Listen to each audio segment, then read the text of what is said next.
আজকে আমার ছেলের মেয়েতে এক্সাম, তো সকালে ঘুম থেকে উঠিও নামাজ পড়িয়া লাগেছে গিয়ে ব্রেকফাস্ট বানানি। তো কিছু মানুষে আমার ভিডিও দেখিয়া হইবা ছেলের রাত 2টা পর্যন্ত পড়াই, ফজরের সময় আবার তুলিয়া পড়াই, ছেলে কোন কিতাব পাইবা। আমি তো কিছু পাওয়ার উদ্দেশ্যে ছেলে মেয়েরে পড়াই না।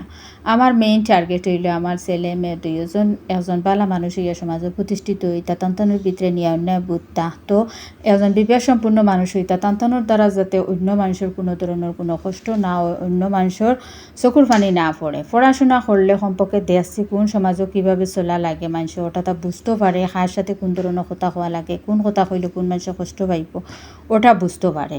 ওটা হইল আমার মেইন উদ্দেশ্য। আমি আমার ছেলে মেয়ের দুইজনকেও পরীক্ষার সময় আমি যাওয়ার সময় কইমি একটা দুইটা অপশন যদি তোমাদের কমন নাও পড়ে তুমি তাই মন দুর্বল করবাই না।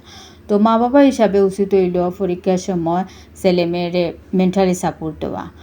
আর এই ধরনের কথা মানে অশিক্ষিত মূর্খ ছাড়া আর কোনো মানুষ এই ধরনের কথা হয় না।